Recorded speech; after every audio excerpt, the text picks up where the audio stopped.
Greetings, known world. I am Excellency Rahmut al-Tayyiba, coming to you from the barony of Bronzehelm in the Kingdom of Artemisia. Before we introduce our guests, normally I like to do a shout out at the end of the show, but today we're doing a shout out at the beginning of the show because not only is this a huge, awesome reason to do a shout out, but this person's been pretty instrumental early on during the pandemic. His show was one of the very first shows that kind of inspired me and got me going. And so with this, I would like to give my shout out today to Baron Logan, who is the host of Askanites, has been tapped and sent on vigil for the Order of the Shiv. So huzzah! Vivat! Can't wait to see Baron Logan with that white belt. It'll be awesome. So that's my shout out for the day. It's early, it's reverse. Don't worry, I've got another shout out because, well, I like to recognize people. All right. So with that out of the way, I would like to introduce my guests today, Lordship Thorhall and Lady Vigdis. Hello. Hello. Hello, Rahmut. Why don't you start out with a little backstory about each other? Okay. Let's see. I've been playing in the SCA for about 4 years. My lovely husband, Thorhall, he actually introduced me when we first started dating. He was like, so I do this crazy thing and I dress up in funny clothes, and I was hooked. I'm not sure if I was hooked on him or just on the SCA, but either way, I'm stuck with both of them. Yeah, so that's kind of where I'm coming from. Hello, I'm Lordship Thorhall, the Hunter of Bronzehelm. I have been playing for 7-8 years now. My very first event was Sir Killian Calloway's Knighting. I'd known about the SCA before. I was actually involved with another group. We won't mention their names, but you can go ahead. You can go ahead and say. I was with the Amp-Guard. I was with one of the local Amp-Guard groups with the silly foam sticks, and finally grew up a little bit. But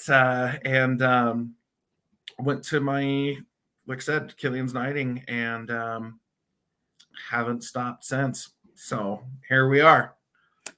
And our guests, as you may have caught, are indeed married. What? Yes, we do love our foam-toting brethren. Yeah.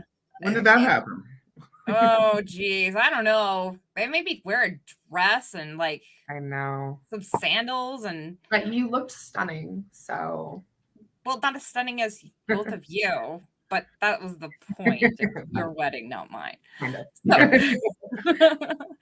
So they have that kind of interesting dynamic, but on top of both being married to each other, obviously, they're also armored combat fighters, and even though they may not admit it, both artisans, and they kind of have that unique perspective of retention and juggling when it comes to being in a relationship with another person who happens to do exactly what you do and may not have that time. So let's dive in there. So what would you say is the hardest part about both being fighters and keeping that interest in the SCA, and how we can help other couples keep that interest? Keep your stuff organized. That's what I have him for. Honestly, the hardest part for me, that we're both fighters, is, I want to be a good consort as well. So sometimes just having to make sure that I'm there for him, but I'm also focused on my own fights. That's probably the most difficult part for me while we're both fighting at an event. On a normal day, the hardest part sometimes is, like, if I have a really good day fighting and he doesn't, trying to make sure that we're both kind of I don't know. Don't get too braggy if I've had a good day and he's had a bad day, and that I'm kind of there to. What, you don't want to rub it into each other's faces? No, not too much. Maybe a little bit. Uh, Uh-huh. but that to me is probably the hardest part. You know, time wise, it's not too bad, but I do catch myself, like during Crown tournament that we both just fought in recently. Luckily, we were actually in the same pool, and I was so honored to be killed by my husband. Thanks, babe. But I would catch myself kind of stepping back from the pool so that I could watch him fight, and that to me is difficult, actually. Because you're not in the same pool, so you don't normally get to watch all of Right. his bouts. Right. Yeah. Even when we're not in the same pool, though, I catch myself searching for whatever pool he's in so that I can at least, try to watch, because being a consort and being that inspiration is so very, very important as a fighter. So. And Thorhall, you said organization. Tell me a little bit about that. You've been to our house. So, being a fighter and being, as you said, a little bit of an artisan, organization is key. That is one of the biggest things that I would say, because you're always looking for something. We lost a book here recently for several months. Finally, I'm just like, I've had enough. We're going to the store. We're buying some totes. We're buying some things. So you have everything, so we could find everything. And lo and behold, we did some cleaning, and there they were.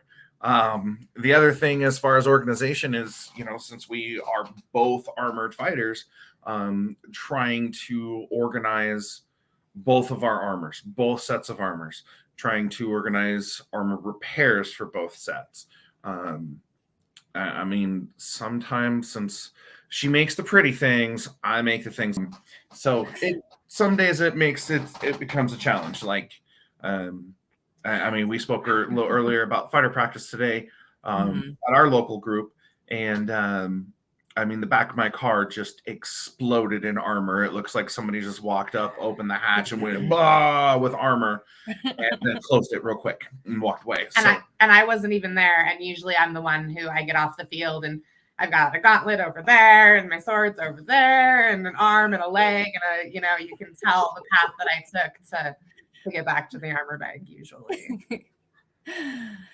Well, that is definitely, I can see where the organization would come into play. Yep. Especially when you have to, a similar armor types too, because you guys both kind of do have some similar armor. Mm-hmm. You both have Lamlar. Yeah. The things that are similar, maybe interchangeable to a certain extent. Yes. Yeah. When I first showed her, what I showed her was I showed her the Dream off of YouTube when that had first started kind of making its rounds. And she got super excited, and she's like, "Oh my God, you do this?" I'm like, "Yeah." I was mad that he had taken so long to show me this. Actually, I was like, "Man, we've been together for like at least a month now. Like, why am I just hearing about this?" It's like 3, but who's counting?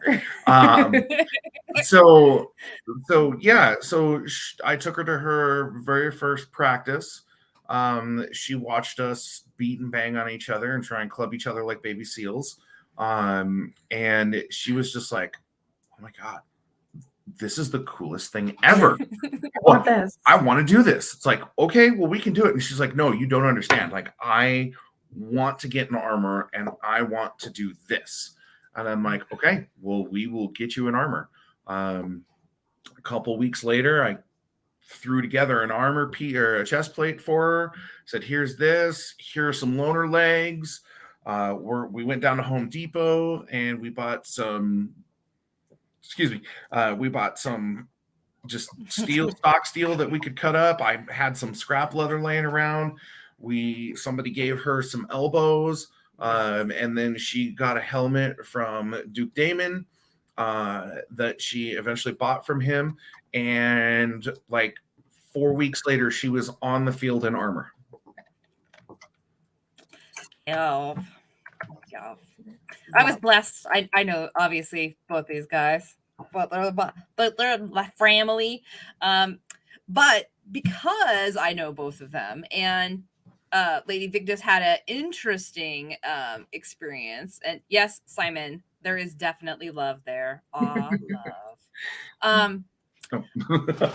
Actually, the whole idea about road to retention was an idea that I had proposed to Vigdis, and her like just as a sounding board to bounce ideas, off of her. At the time, she was very new, still smelled of the packaging, kind of new. And I had, we were talking about newcomer experiences because that does shape retention down the road. And one of the conversations that we had was very particular to female armored combat and rapier combat individuals who are brand new to the SCA. Do you want to talk a little bit about that, Vigdis? Yeah, I would love to. So I kind of told you how I got into this, and like Rahmut here, I am super blessed. I was adopted by this fantastic family who just wide open arms accepted me and wanted to show me all of the things and bring me to, all these cool events and really just open the door for me. And so it was fantastic. And I really do realize that I had it lucky when I started, because I had these folks who'd been around for so long. But when I first started fighting, it was intimidating. Not only because here are these big guys, not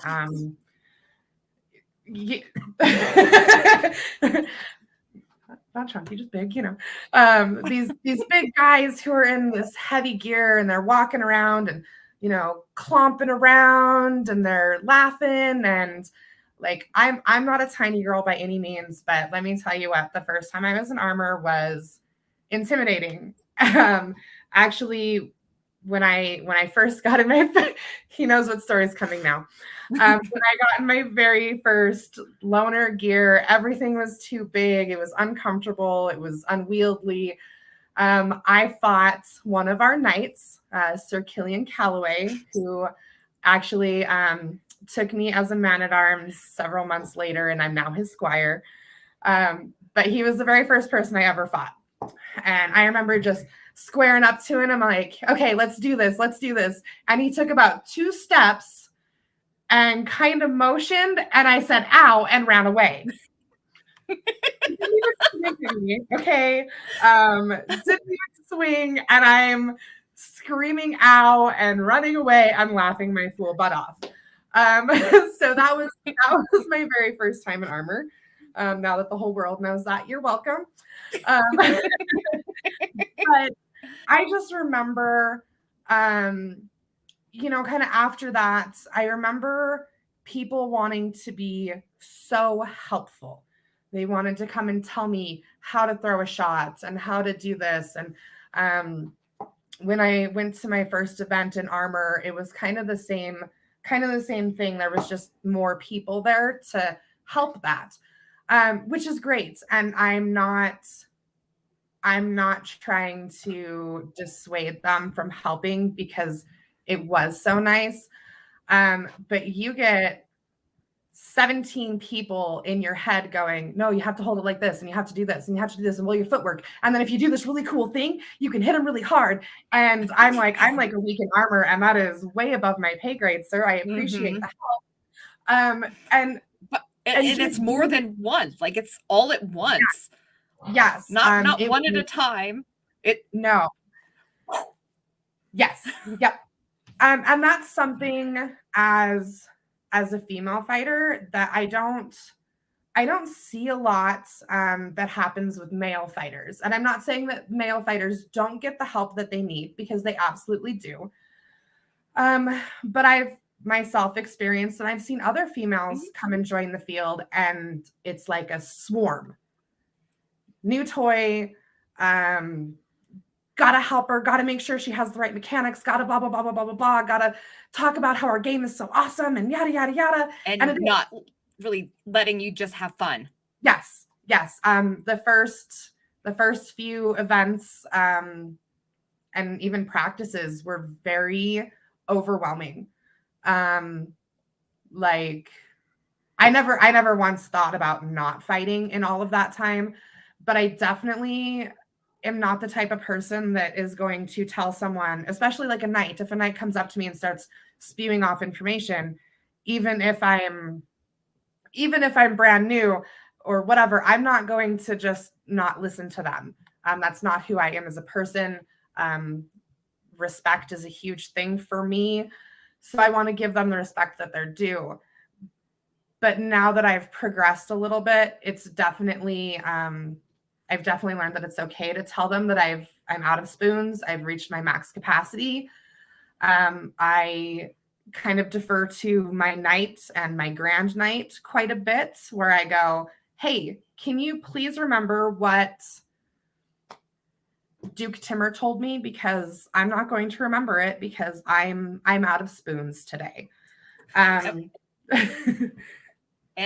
one of our viewers just pointed out that recently she had her first fighter practice with Thorhall and Sir Magnus, and it was amazing.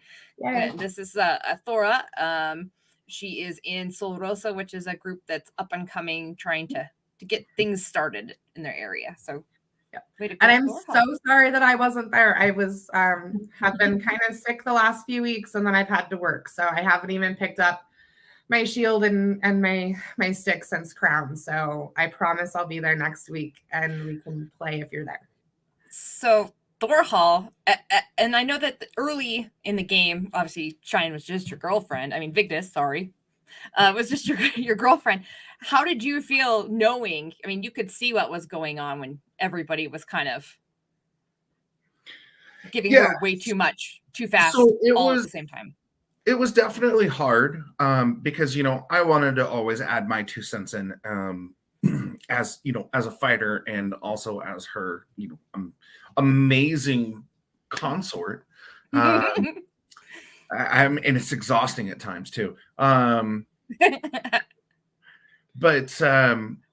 trying to remember everything, and luckily we have a really good tight-knit group on that regularly goes to practice, and luckily we all, for the most part, speak the same language, except for her knight, Sir Killian. Sorry, you're left-handy, and God help you.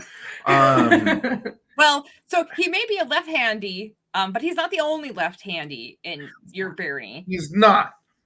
But he and your consort do speak the same language. They speak the same language of snark. That is true. That is painfully true some days too. Yes, I've heard we might be a little mouthy. Maybe. Sometimes the group gets a little mouthy. It's all good. But yeah, no, it was definitely hard to have to sit back and kind of watch her have to figure things out on her own. Now, my knight, Duke Damon McMillan, he has been very patient with me, with Sir Magnus, and even here with Lady Vigdis. He has kind of adopted her in a way, and we all bounce the ideas off of each other. And then she'll got her head, and her fighter brain will kind of kick over, and she's at the point now where she can actually express what she's trying to get out, other than, how do I do the one thing with the thing and this? Yes. He did kind of this move and this, and okay, hold on. I think what you're asking, tip rotation, is that correct? Okay, no, all right, left field, got it. But we as women sometimes like to just call things, that thing that you did with the thing. Yeah, you just have to. Women intuitively know what the other woman's talking about when they say, "Hey, have you seen the thing? The thing that does that one thing." But it's a different language sometimes. So I can definitely see where now that she's at that point, it's definitely easier for you guys. Yeah. So when she does have questions and things like that, or I try to listen in and I try to see what they're giving her advice on, what they're talking to her about, what they want her to work on.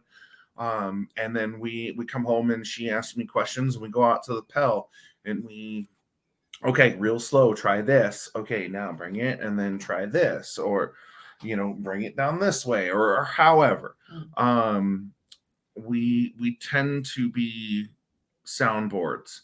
And it has definitely helped her fighting excel to before, like, say, the pandemic had happened. Because she had started before the pandemic, and then all of a sudden, boom, lockdown. And she was just like, I was almost decent. Like, I could almost hit someone. Now you're locking me out, man. What's happening? This is truth. This is truth. I think this comments about the language, the thingy. The thingy that does the other thingy. And, can did you see that thingy? Yes. I'm pretty sure that's what the comment was about. And I apologize. I've been corrected. It is Shamon. So I want to make sure I say the name right. Once I know how to say it right. So, so along with that, you also, not only just being a couple, when it comes to retention, have also experienced as a fighting couple, each having an injury at one point or time, and how it's very disheartening when you're injured and you can't fight and you kind of take it out on everybody around you. But yet at the same time, the other person in your relationship is like, well, I'll see ya. Off I go. I'm going to go fight.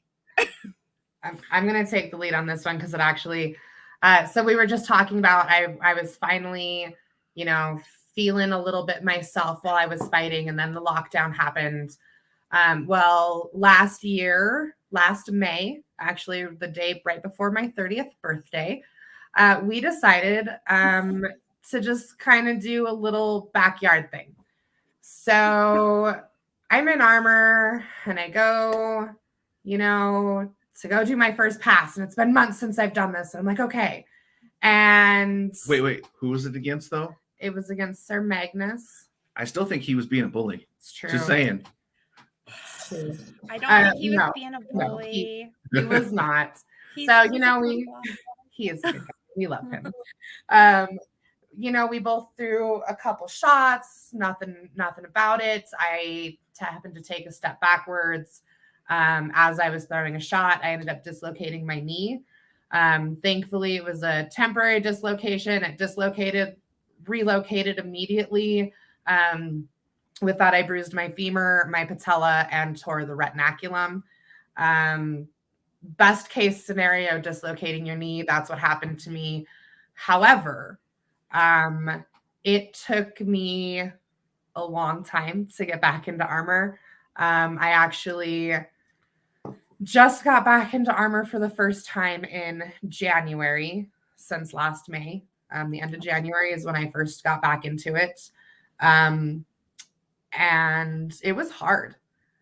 And I gotta say that if it weren't for this guy right here, and my amazing family, I don't even know if I still would have had the courage to get back into armor. But they, and when it comes to retention, that's something we all really need to be, is just exactly how they were. They allowed me my time. They, they knew that I was hurt. They knew that I'd come back. They knew that I wasn't out. We talked all the time out of SCA, in SCA kind of settings. And it was just, making sure that I was still okay and I was still here. And what can we do for you? And how can we help you? And finally, it was at Bronzehelm 12th night. Duke Timmer, I love you, by the way. One of my all-time favorites. He was getting armored up and he noticed that I wasn't. And he was like, okay, Vigdis, we're going to have a talk while I'm getting dressed. And I was like, okay, whatever. You know, as a female fighter, I get to, you know, see all these guys getting dressed all the time anyways. So I'm like, whatever, we'll have this conversation. And so he kind of just set me aside and he was like, I know you got hurt, but what else is going on? He's like, you don't seem like you don't want to do this, but I think there's something holding you back. And he just had that intuitiveness that just, you know, really kind of got me out of that. And I was able to tell him that, you know, it's more of a mental thing. Timur, I am scared. I am scared to step back on that field. I was fighting when I got hurt. And I am scared to death of putting my armor back on and doing it again. As you know, once you dislocate something, it's super easy to do it again. So it was scary. But yes, luckily, I have these amazing people that they knew exactly what I needed. They knew to give me time, but they knew kind of what buttons to push too, you know, and that's something that we need to do for our new people. We need to make sure that just because you're not part of our household, that doesn't mean that we can't shoot a text message or a Facebook to be like, hey, I haven't seen you at practice in like 3 months. What's going on? You doing okay? Definitely. You know, just that alone can just be so amazing. And with Duke Timur, after we had that conversation, he Facebook messages me, hey, how was practice? Did you go to practice? You know, just kind of doing that follow-up thing. And that's something that is so important. I can't even describe enough how important it is to have that safety net and to be that safety net. Yep, definitely. Yeah, it's just, you know, again, I was kind of lucky. Sorry, Duke Damon. He hates when I say that I'm lucky, so I will stop saying that. But I do have this amazing group of people around me that I call friends, that I call family. And just because they're not in your household doesn't mean that you still can't love them, doesn't mean that you still can't reach out to them. I think it's something that we all need to do and we all need to be better at, myself very much included. Just making sure that they know that we're still here and we're here for them. Definitely. And now Thorhall has actually experienced more the same thing that you've gone through. You want to talk about that, Thorhall? Yeah, we'll go on. We'll just talk about the greatest hits here for a second. Okay, the greatest hits. So I've had plenty of injuries here. I've had 2 major ones over my career with the SCA. I am on surgery number 5 now. And 2 of those, which are the greatest hits, was the right shoulder. I had what they call a slap tear, which is not like a rotator cuff tear, whereas the rotator cuff's kind of like on the outside. This is on the inside. And there was lots and lots of damage done to the inside of my shoulder with the tendons and everything. The most recent injury that has kept me off the field, man, my body just hates me. I was at work one day and I have a very physical job. I run a team at a local parts warehouse for an auto supply chain. And I was picking some parts and I took a step, normal step, flat concrete. My right ankle said, screw you, hippie, gave me the finger and decided to tear the outside tendon to the point where I needed to have almost emergency surgery for that one as well.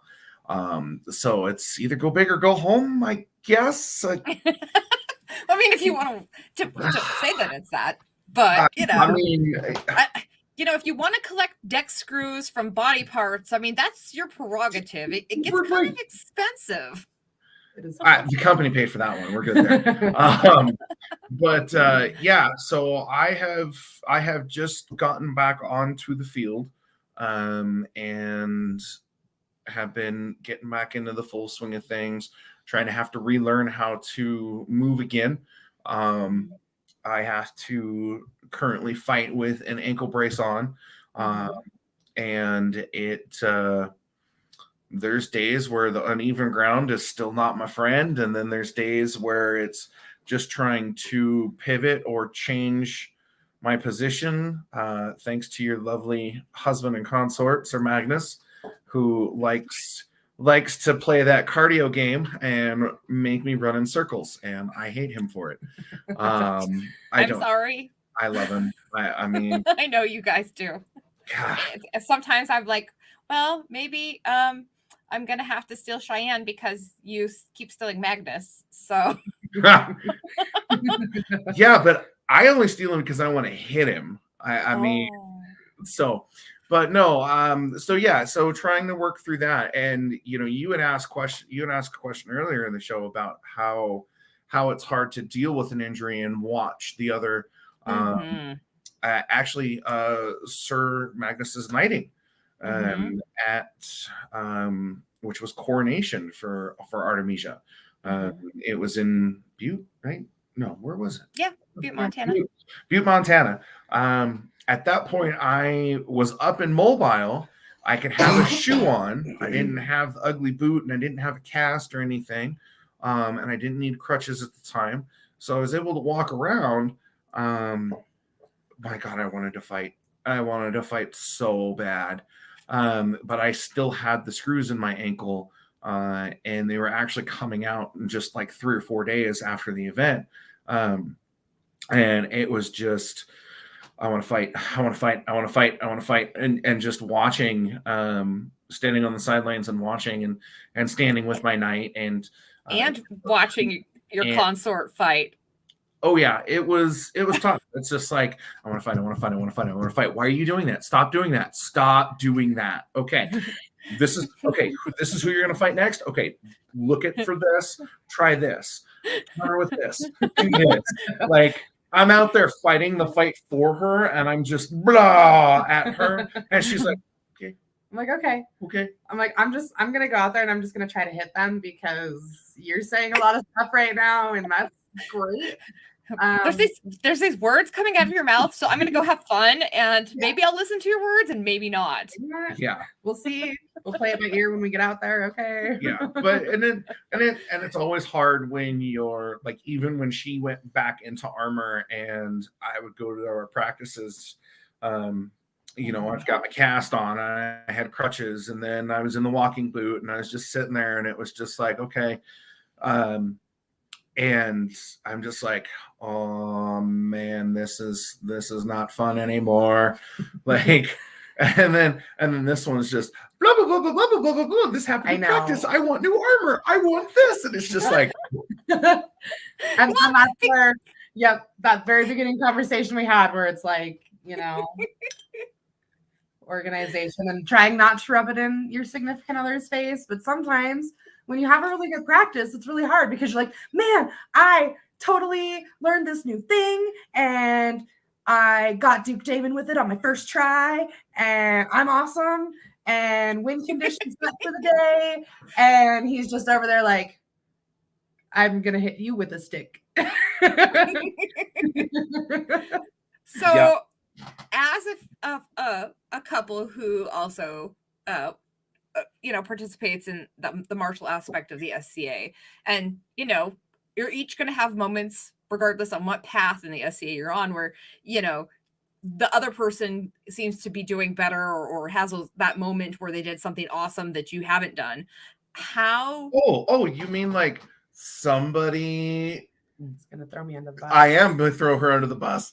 Like somebody at the most recent Crown tournament. Being selected to be the bearer of the Shield of Chivalry.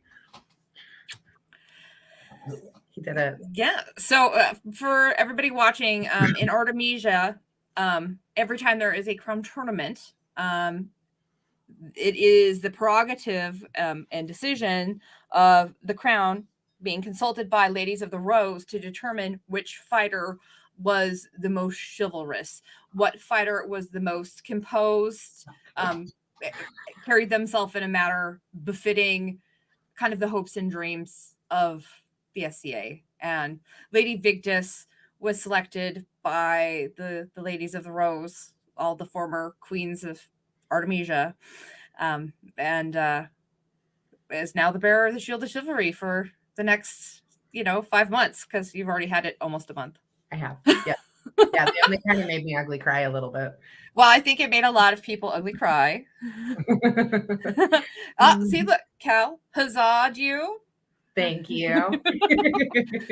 So, yes, and there are going to be those markers that each person hits, that they hit at a time that's completely different than the other person, and kind of makes the other person feel a little bit left out. I mean, is that how I read it? It's kind of like, man, I wanted to win that. I wanted to be recognized as that one day. That's on my, my dream bucket list.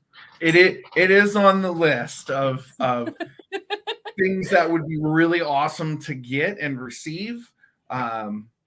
Just like we at one of our local groups, like my very second event that I ever went to, was called Dragon's Tear. And they had this really cool hammer mallet looking thing that I'm like, I want that. And so the very first time I went to go try and win the tournament, I was still like brand new, maybe a month in armor. There was the previous winner and me and another fighter.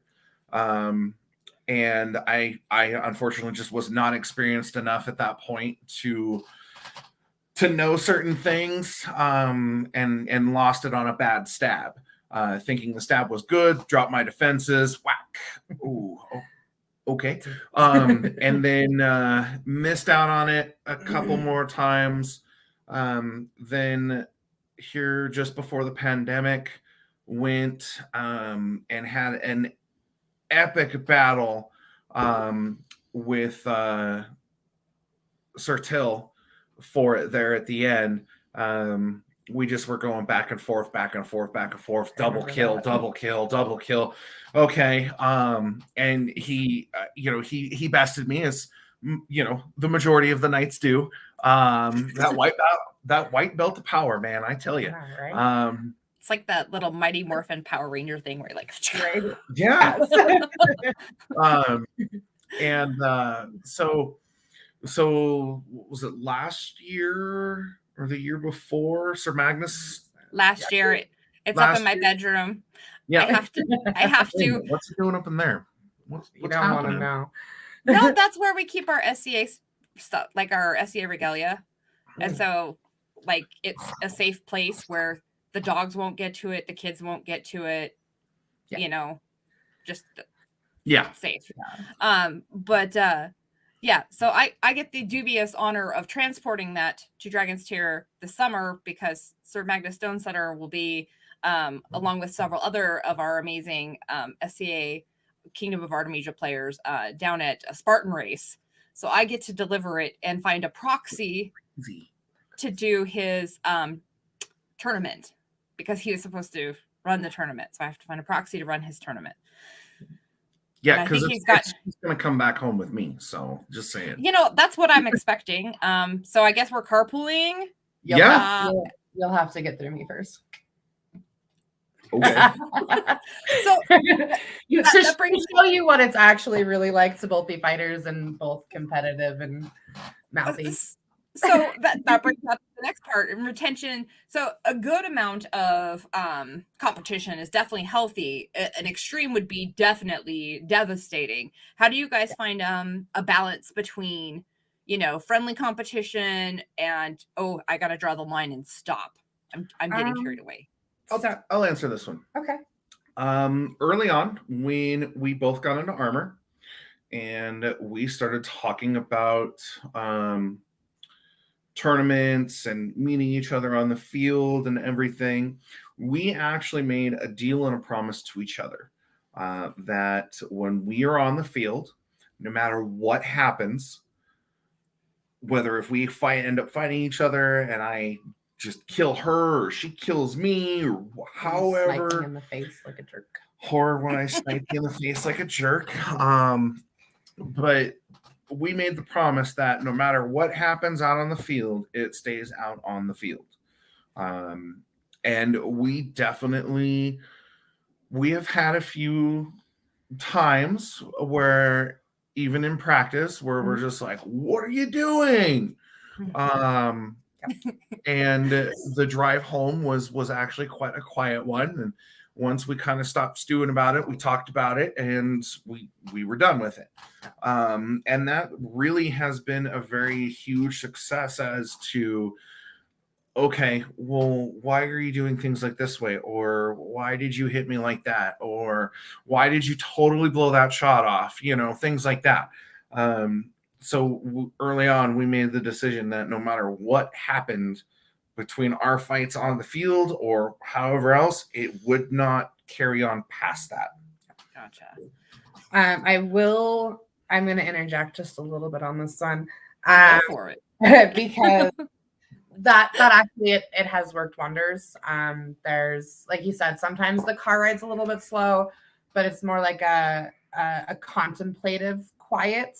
There's not any hurt feelings. It's just kind of like, I want to say this, and I don't want to be a bitch about it. Okay. Oh, sorry. I don't want to be mean about it.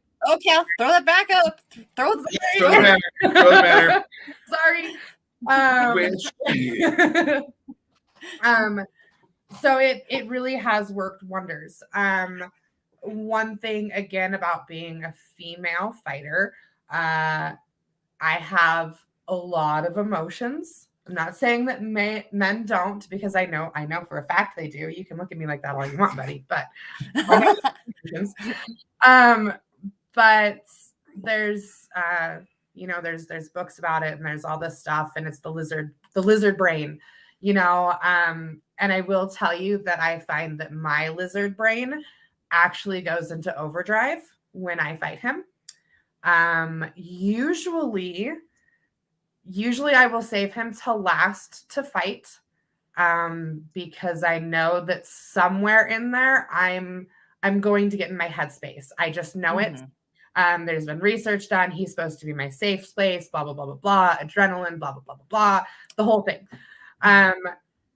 So yes, it's worked fantastic, but it's still very hard. Well, and I know that there are quite a few couples that are fighters that just won't fight each other. Yep. And I know that at the same time, there's plenty of couples that sure they'll do it, but they have that struggle. In fact, a lot of them will say, like, sometimes the hardest fight is actually the fight with. Yep. Until they get past that. Right. And we're, it gets better all the time. Like I said, in this last Crown tournament, he actually was in my pool. I did save him until last, just in case, because I don't like to cry anyways. But I do, and that's okay. So I saved him till last, and we made a conscious decision when we found out we were in the same pool that that's how it was going to be. And it was great. And I actually walked off the field giving him a big hug and laughing my butt off because he sniped me in the face like a jerk. And he was just a buy fight. I'm like, you could have just let me have that. And he just kind of looked at me, and I was like, no, because I really would have hated you if you would have just given that to me. Yeah. If he pulled anything, I could see that as well. Yeah. So it was just pointed out, of course, that kind of same example that you guys have where you fight each other. Their Highnesses of the Mists are a great example of that. Princess Helga, she won that coronet by her own hand and had to fight, Duke Hansa, her consort. And, in the end, they are a couple that definitely fights each other on a regular basis. And they have that camaraderie and, humor and partnership. As soon as they're done fighting, they're no longer in fighting mode, and they're back right in that couple mode. Right. But, and that's so important. I remember one fighter practice, I was kind of not feeling it that much that day anyways. I was kind of sluggish, a little bit tentative to get my stuff on, you know, when those practices where nothing quite feels right. So I was fighting and it was fine. And I don't know, I just wasn't super excited about it. And then I went and I fought him. All is good with the world, whatever. I don't even know what happened. All of a sudden, I got hit with a stick, and it wasn't very hard. Like, you know, it was practice. It was practice hard, which isn't going to hurt anybody. And all of a sudden, the waterwork just comes on. And I'm like pissed at this point because I don't know why I'm crying. But all of a sudden, here they are. They're just streaming down my face. And it really affects me when that happens, especially when it's against him, because I don't want him to feel bad. Yeah, definitely. But I mean, there are just sometimes where it happens. But again, I have a fantastic group, and the waterwork just started coming, and he immediately took his helm off, dropped his sword and shield, helps me drop my stuff, gives me this big hug. And he just, you know, reassures me and my stupid lizard brain that he's still my safe space, and he's still there and not a threat, and lizard brain go away. But it, you know, and it just happens sometimes. And it's not always about him. The other day, and I might start crying again, but that's okay. The other day, it was the practice right before coronation, where there's a big unbelt tournament. And I, again, was just kind of getting back into the swing of things at this point. This was in March. So tournament. Yep. So I'd been back in armor for about a month and a half ish, and that's kind of pushing it. So about a month.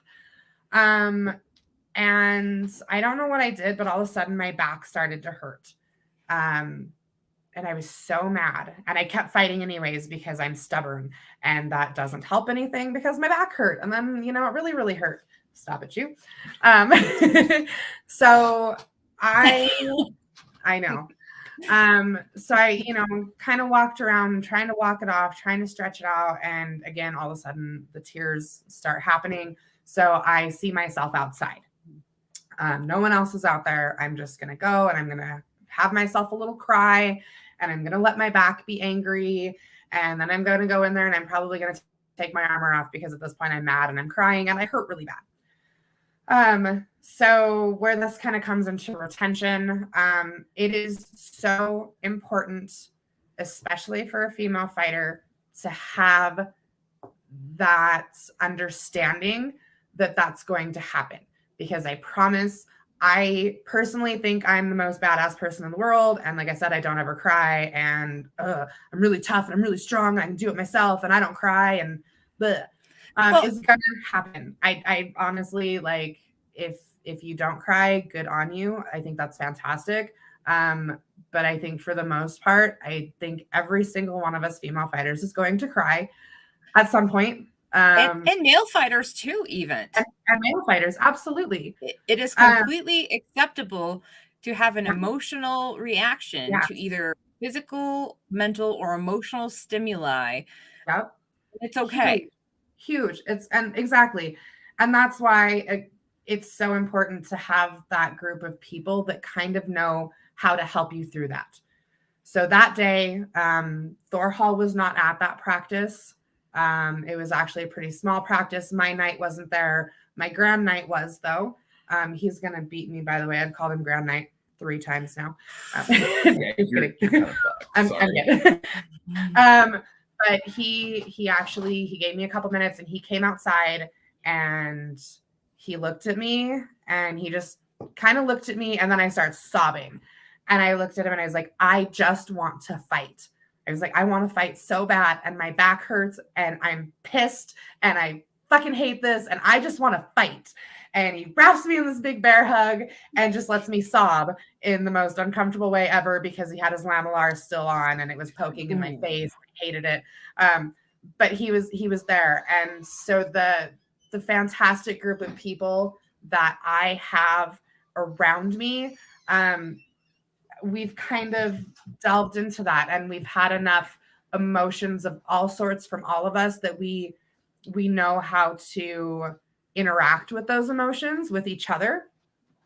And that's really important when it comes to retention and getting to know your new people and your new fighters and how their emotions affect them and how your emotions affect them and all of that, and making sure that they know, especially in those practices, that this is a safe environment. You can have those emotions. You well how you need us to deal with them. Okay. Definitely. That's and the normalization of it. Yeah. Oh, absolutely. Like I remember, I think the first time that I had gone into tears at a practice, and everyone was like, in the best of intentions, kind of surrounded me and was like, "Are you okay? Are you okay? What's going on? Are you okay? Are you hurt? Are you blah, blah, blah?" And I was like, "Y'all just need to back off." I was like, "You need to let me have my moment." And that was an important moment for us because they kind of realized that when I am, super emotional, whether I'm hurt or not, sometimes I need that minute before they can kind of swarm in. And they've gotten to know that I don't like the swarms, like one or two maybe people. And that's good for me. Like I don't need all the attention, especially when I'm crying, because I don't cry, okay? But that was really important. And getting to know, because just because you're crying doesn't, and tears aren't always a bad thing. No. Sometimes they're happy. I remember my very first tournament at a Bronze Helm 12th night. We do a bear pit essentially, and it's a grueling tournament. I had heard many, many things about this tournament and how it was tough to get through, and blah blah blah blah blah. I made it to my very last fight, and my shield broke. Okay. So all of a sudden I'm sitting there and I'm on my knees and I have this broken shield and I'm like, I don't know what to do. And thankfully Duke Damon was right there and he had a shield and he was like, "Just use mine, Vigdis. You're okay. You've only got this one fight left. You got this, babe. Go do it. Blah, blah, blah." So I go and I fight and I lose, and that was okay. And I just remember basically crawling off of the field because I was so tired and I was so sore and I could not even get up. And I just sat on the outside of the Erics and I just cried, and they were not upset tears. I was so happy that I made it through, and maybe a little bit of tears because I was hurting really bad and I was sore. But mostly it was tears of happiness, and my family, they understood that, and they all came up and gave me big hugs and "I'm so proud of you" and pats on the back and "Girl, you got to get up and you got to drink some water because you're gonna die. So come on, let's do this." Definitely. So that's huge, and it was a huge thing for me, and it still is. My fighter practice is still kind of my safety blanket and my safe zone, and they know. They know how to deal with me, and that means the world to have that group of people there that do. Well, and and this might be just my perspective because I know you guys very closely and you're in the same household, but I think in a way, having Thorhall's wife, you as his consort and being a fighter, it really makes him a better, not only just a fighter, but it makes him a better SEA member, because he understands now and can recognize that in other people who identify as female fighters out there. It's also helped me become a better teacher as well. You saw the comment earlier from somebody that was her very first time in armor. Yep. And I was able to see some of, as what Duke Sean says, some of the deficiencies. And it's just like, this is your first time in armor. Like, you shouldn't have Embrace to the worry suck, about man. Yeah, you shouldn't have to worry about if this fits, if this doesn't fit. But however, don't go out there, not with the improper stuff. But she went out there with a round, and you can clearly see that she was very uncomfortable with this round shield.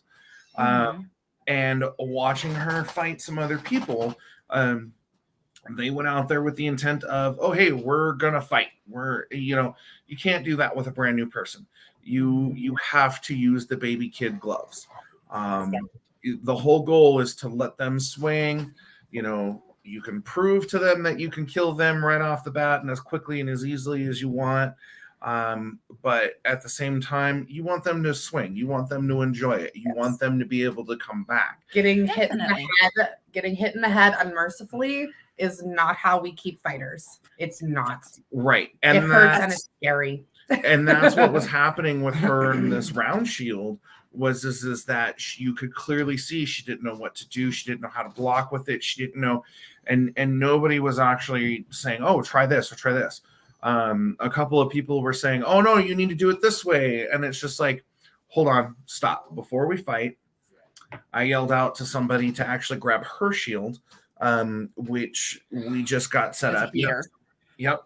As a heater shield. And I said, here, try this. Put it on. And she's like, oh, my God, this is the nicest thing. I like this. He's got to get me one, pointing to her console. Who also is a fighter. Right. And I looked at her and I said, you're trying to run and you don't even know how to crawl yet. Yep. Like, let's start with the basics, continue with the basics. Once you get basics down, then let's start looking into other things. If you want to fight with a round, learn how to block with a shield first, and then we'll go on to the round. Definitely. And we actually, a couple weeks ago too, we had some newer people, and they came out onto the field, and we pieced them into armor, and went out there and spent some time with them as well. And another fighter had gone out there to fight one of them, and a comment was kind of made off on the sidelines. Oh, I can't watch this. And to me, when we have new people, the biggest thing that's going to retain them and have them come back is being nice to them, showing them how much fun this is, and not just going out there and, I can tear you a new, poop shoot. And I'm going to show you that I can do that. People who come in to enjoy and play and have fun in the SCA, we shouldn't treat them like they're a Pell. We shouldn't beat the snot out of them. And even your Pells, you shouldn't beat the snot out of. It should be nice, slow, and controlled. But definitely, we might have some topics from this conversation that I'm going to have to write down for maybe potential down the road. I got you, boo. All right. So we're at almost the hour here. I'm going to go ahead and do my shout out, and then I'm going to let you guys do a shout out unless you have one ready. Go ahead. All right. I want to shout out to Countess Genevieve of North Shield. Not only is she an incredible human and an amazing Scadian, but man, some of her TikToks are so gosh darn funny. She was posted a TikTok about going on her way to Crown yesterday, and it just cracked me up. So my shout outs to her because she brought me a little light when I was actually feeling extremely overwhelmed and stressed out, and I needed that smile. So juicy booty. When I need them. I love you, Gina. I'm sorry. Do you have a shout out? I'm going to shout out to Rahmut. Thank you for having us. You are one of my favorites and my best friend, and I love you.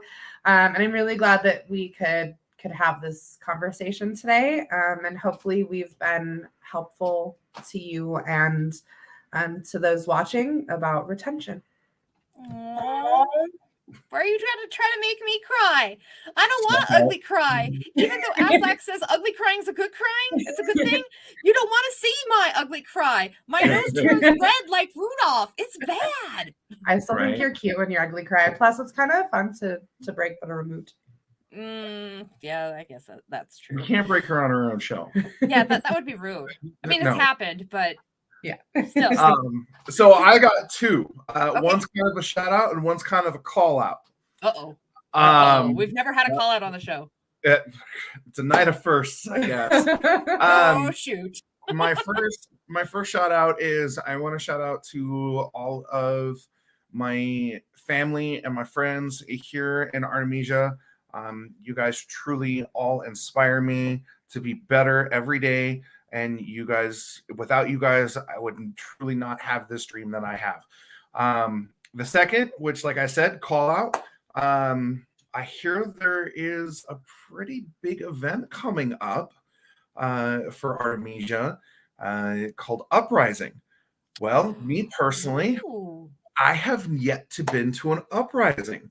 And I hear that there is this really cool unbelted tournament for all of the unbelted fighters, which happens to be us, me especially.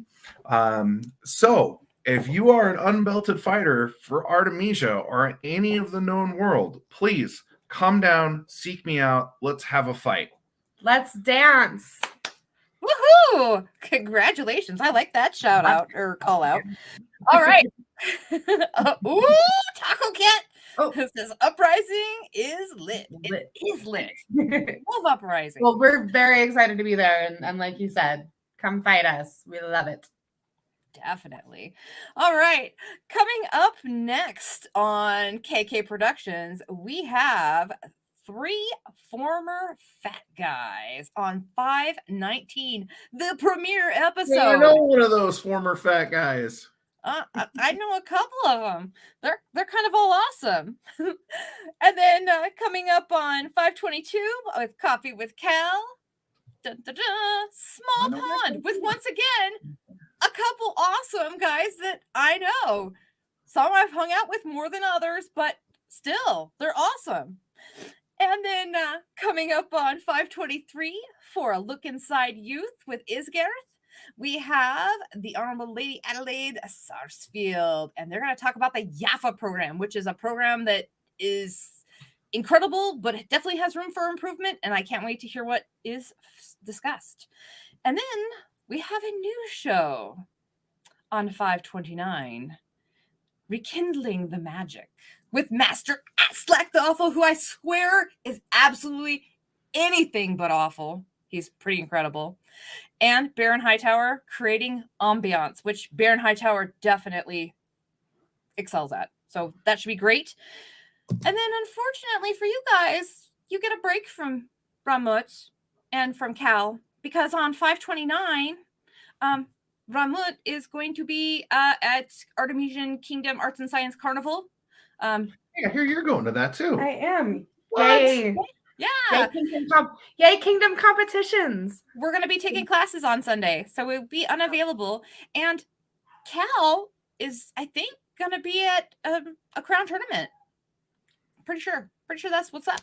Nice. So that's what's coming up. But I promise there is more in the Road to Retention series coming up. If you want to support Kal-bardr's corner with KK Productions, you can go out to Patreon and donate. You could be on this great grand wall of patrons.